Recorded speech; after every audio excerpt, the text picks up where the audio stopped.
Welcome to the podcast, Let the Prophets Speak. Today we continue our study of the book of Judges together with Judges 1b. Hopefully we will complete chapter 1.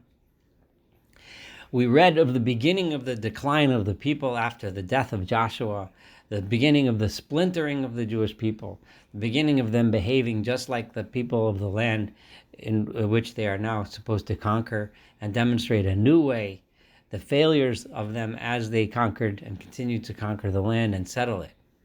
So we're about to start verse 8. Vayilachamu b'nei Yehuda b'Yerushalayim, and the sons of Yehuda, the people of Judea, waged war against Jerusalem. Vayilkedu osa, and they captured it. Vayakua lefi charav, and they struck it down by the sword. V'yatoir shilchu ba'esh, and they destroyed the city by fire. We will see later that this conquering was not really a full conquering, because the Jebusites remained in Jerusalem. But at least the portion of the Jerusalem which was supposed to be conquered by Judea, because Jerusalem was kind of shared between the portion of Judah and the portion of Benjamin, was conquered. V'achar yardu b'nei Yehuda. So now again, it's the people of Yehuda. Remember, in the book of Joshua, it was the people of Israel united. Now it's just one tribe. They went down to Lilachem Ba'Kanaani, to wage war against the Canaanites, Ushevahar, that live in the mountainous region, V'Hanegev, and in the southern region, V'Hashvela, and in the low-lying country. Vayelach Yehuda el Aknani Hayoshev b'Chevron, and then Judah went to the Canaanites who lived in Hebron, V'Shem Chevron lefanim Kiryat Arba, and Hebron was also called the town of Kiryat Arba, the town of Arba, the person named Arba.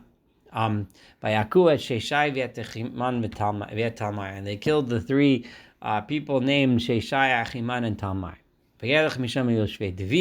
And they went to the town of Devir, V'Shem Devir lefanim Kiryat Sefer, and the name of the town of Devir used to be called Kiryat Sefer. Sefer, presumably meaning the town near the boundary.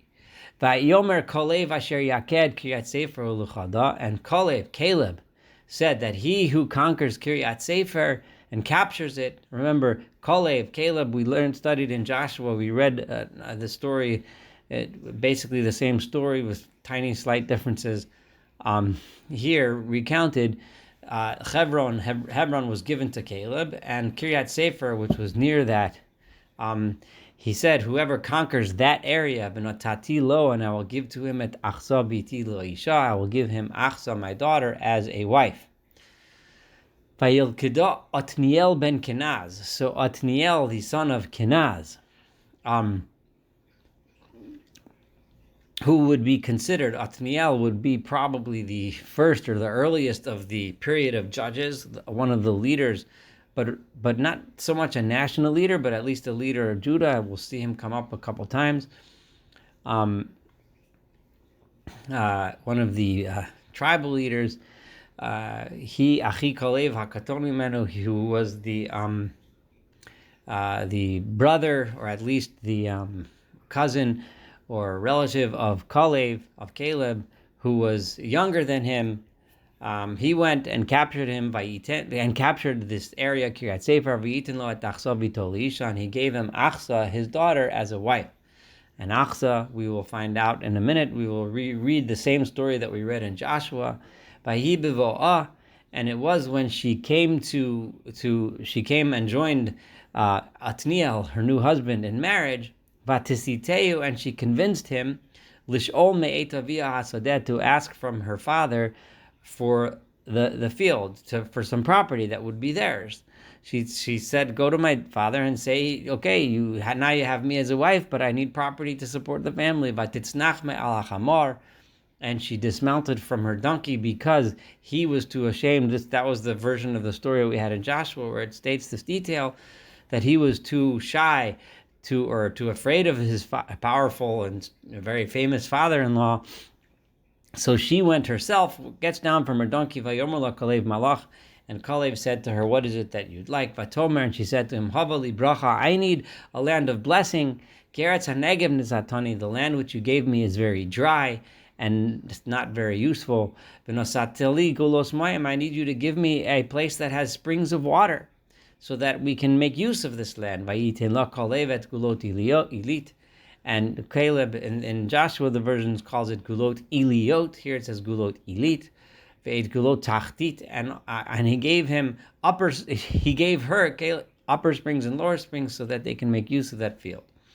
Now, the story is now repeated, which only emphasizes that a lot of this history is mixed. It's not really chronological, because this, of course, happened during Joshua's lifetime, but it's part of the story. It's part of the lore in the tribe of Judah of their settling of the land, how Caleb and his family got this land, how Achsa, Caleb's daughter, stood up for herself and her family where her husband was unwilling to do so. This is part of the legends of the tribe of Judah, and therefore it presents itself here where we're discussing Judah capturing a territory.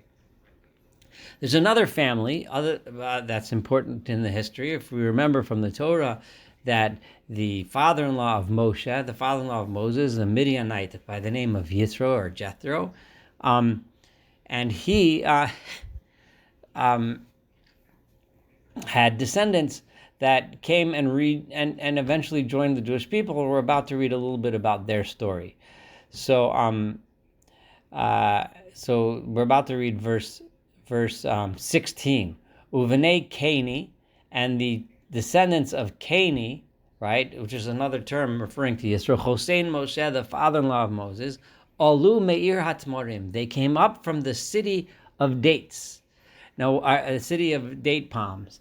Now, the city of dates in the Torah refers to Jericho. So basically, the family of Jethro was in Jericho. Now, when did they leave Jericho? Presumably, they had to have left it before the siege and destruction of the city of Jericho, and which only goes to show that Rahab, the harlot, the prostitute who lived in there, and her family were not the only ones that escaped Jericho, but also the family of Jethro was also there, and they left too. And they came at Bnei Yehuda, Midbar Yehuda. They came and joined the tribe of Judah. They came to the wilderness of Judea, Asher Benegev, which is Arad, which is south of Arad. Vayelach Vayeshev et Ha'am, and they went and they joined the nation. So the descendants of Jethro, who were not descendants of Israel, joined the Jewish people and became part of the tribe of Judah.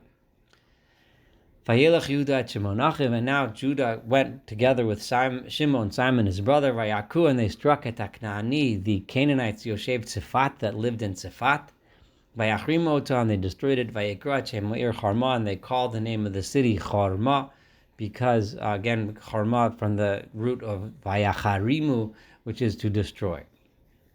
And here it means not just destroy, but it also means that they made it forbidden. They made it forbidden for people to benefit from that place. And we learned when Jericho was destroyed, Joshua did the same thing in order to at least to demonstrate that we are not just destroying this to take the spoils, but we are different. We are destroying the enemy, but not because we are being greedy. Vayilkod Yehuda et Azov, but we are doing this because this is part of our mission to settle the land that God gave us. Now, Vayilkod Yehuda et Azov et Gvula, Judah continued, this is verse 18, to capture Gaza and its boundaries, Viet Ashkelon, and Ashkelon Viet Gvula, and its boundaries, Viet Ekron Viet Gvula, and Ekron and its boundaries. Vayehi Adonai et Yehuda, and God was with Judah. Vayoresh et Tahar, and he did possess the mountainous region. Possess meaning he became the ruled over it, possessed it, settled it, etc. Kilo lahorish et yoshvei ha'emek, but he was not able to possess those that resided in the valley. Ki rechev barzel lahem, because they had iron chariots. We'll see later on. Iron chariots was the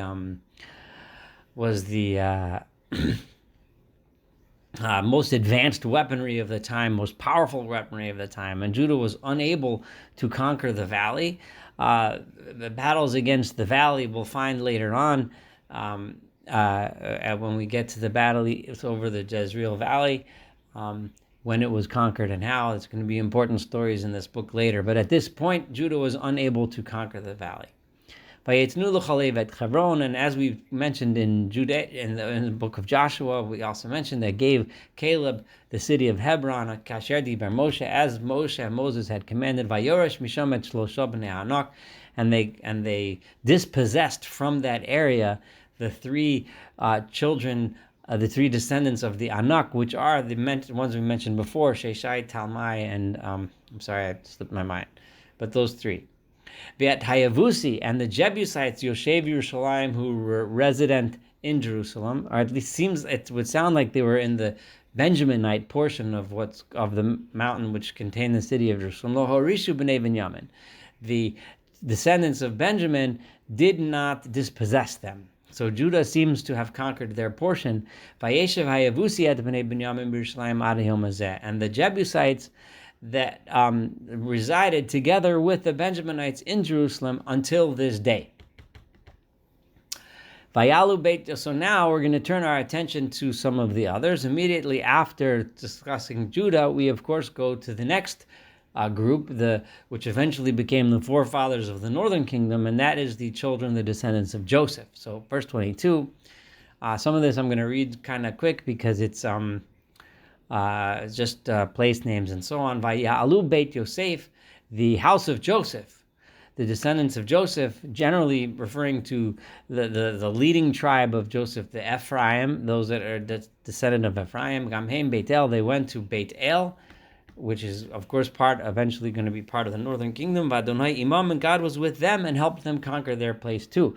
Vayatziru Beit Yosef Beit El, and while the house of Joseph were spying out the area of Beit El, presumably in order to decide how to attack, how to conquer, what to do. V'shem Me'ir Lefanim Luz. The town of Beit El itself was called Luz. Vayiru Hashomrim Ish Yotzei Min Ha'ir.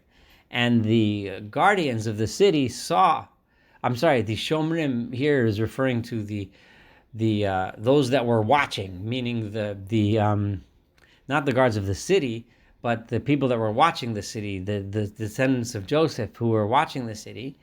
They saw someone come out of the city, Vayomru lo, and they said to him, Hareinu et mavo ha'ir v'yasinu imcha chesed. Show us how we can conquer the city. Show us how to get in. Where are the entranceways? Where are the doors? Where are the windows, etc.? And we'll do good for you. This reminds us a little bit of the story of Rahab, when the spies came in the beginning of the book of Joshua. And they said to Rahab, if you help us out, we'll do you a favor. We won't destroy you along with the city. And because, of course, this person understood what was probably going to happen, that the people of Israel were going to come and conquer. Therefore, he showed them the place how to get into the city. So then, once they knew what they needed to know, they struck the city down by the sword, and that man and his entire family, they allowed him to go free. And that man went to the land of the Hittites. He built a city, Luz, and he named it Luz Hu Shema, and there was after the town that he originally had inhabited, which was now destroyed. But a new town took the name of Luz, Ad Hayom Hazeh, and its name remained Luz until this day. So that man presumably joined at least became subservient to, and eventually and lived in peace with his Israelite overlords. V'lohorish Menashe. So as we're discussing the descendants of Joseph, presumably of the tribe of Ephraim, but it wasn't made clear. So we're going to go to the other descendant of Joseph, which is Menashe, the tribe of Menashe. V'lohorish Menashe at Beit Sha'an. Menashe did not dispossess the people that lived in the town of Beit Sha'an, Viet Benosea, and the towns near there, Viet Tanach, Viet Benosea, and Tanach, and the towns near there, Viet Yoshvei Dor, Viet Benosea, and the residents of Dor and its suburbs, Viet Yoshvei Yivlam, Viet Benosea, Viet Yoshvei Megiddo, Viet Benosea. Vayoel HaKanani l'shevet b'aretz hazos. And the Canaanites wanted to they continue living in this land, and they did, and they persisted in living there, and Menashe did not dispossess them. Is that because they were unable to? Possibly, that's what it sounds like. Unwilling to? Also possible, and it sounds like that to some extent. Is it possible that they just made peace? This Vayoel Haknani would give us the idea that the Canaanites said, we want to live here, and they accepted the peace terms. Vayihi ki chazak Yisrael, and then the next verse makes it a little bit more clear. When the Israelites became strong, in other words, they were then able to, what did they do? In other words, so now it's not because they were unable, but what did they do? Vayasem et Haknani lamas. They made the Canaanites for a mas, which usually means to be taxed, to be burdened with work, tax.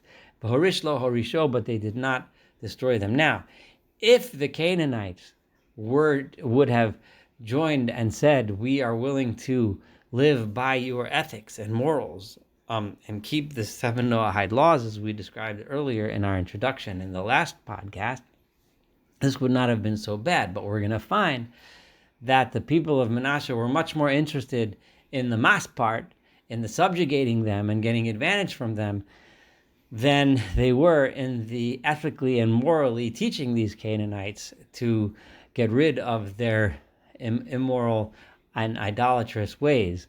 So they ended up becoming a thorn in their side, and they ended up adopting those idolatrous ways, becoming influenced by them, intermarrying with them, and eventually straying away from the path of God and from the path which was the purpose of them settling this land. The Ephraim and the people of Ephraim, they also led up. Lo horishet Haknani Yoshev begazer. They did not dispossess the Canaanites that lived in Gazer. Vayeshev Haknani b'kirbo begazer. And the Canaanites lived with them in Gazer. So there's loosening up of the mission that they're supposed to have. Zvulun, the people of the tribe of Zvulun, lo horishet Yoshvei Kitron. They did not dispossess the people that lived in Kitron, Vayeshev Haknani b'kirbo vayu lamas. And the Canaanites lived among them, and they were subjugated. Asher, the people of the tribe of Asher, lo horishet Yoshvei Akko, the people that lived in Akko or Acre, v'et Yoshvei Sidon and Sidon, v'et Achlav, v'et Achziv, v'et Chelba, v'et Afik, v'et Rehov. These are other town names. Vayeshev ho Asheri, and the people of Asher lived b'kerav Haknani among the Canaanites, Yoshvei Haaretz, that lived at Kilo Horisho, because they did not dispossess them. Now, part of the reason why they did not dispossess them, part of it is they didn't have strength. Remember, now each tribe is on its own. So some of the tribes, had the people remained united, it's very possible that they would have been able to subjugate the Canaanites. Those that were willing to join the ways of Israel would have been fine, they would have done that. But instead, each tribe went on its own, and they did not have strength on their own to conquer, and they ended up living among them. And here in Asher, we hear a hint that not only did they not dispossess them, presumably because they weren't strong enough, but here they didn't even subjugate them. So they completely lived among the Canaanites. Naphtali, the tribe of Naphtali, Lo Horish, did not dispossess Yoshvei Beit Shemesh, Beit Yoshvei Beit Anas. They did not dispossess the people that resided in these towns. Vayeshev b'kerav Haknani, and again, they lived among the Canaanites, Yoshvei Haaretz, that lived in the land. Yoshvei Beit Shemesh Beit Anas hayu lam lamas. But some of them, they did subjugate, but they did not dispossess them. They did not get them off the land. And now, immediately, we start seeing pushback.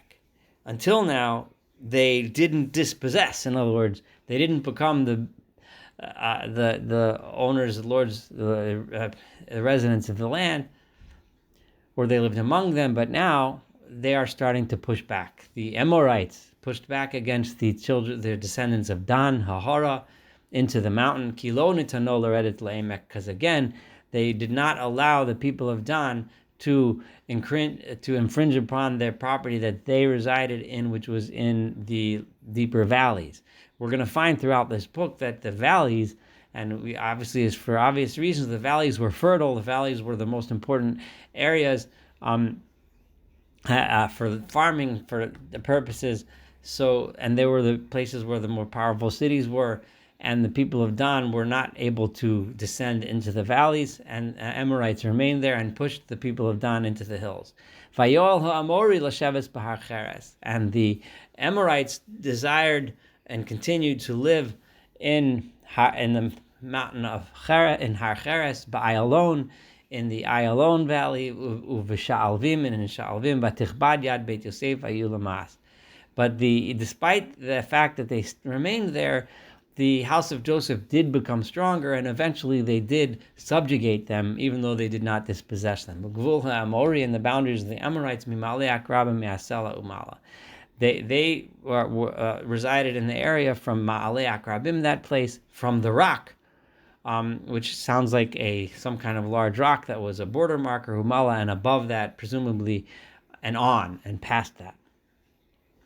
This concludes chapter 1, and the people are fractured. The tribes, each one has its own problems. Each one is on its own. Each one is doing its own thing, and they're settling down with the Canaanites, either in some cases because they're not strong enough to dispossess them. In some cases, they are strong enough, but they make peace agreements.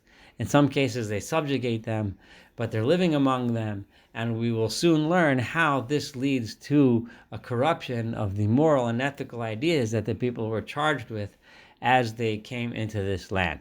That concludes chapter 1. Thank you so much for studying chapter 1 together. Looking forward to studying chapter 2 and, of course, the entire book of Judges together.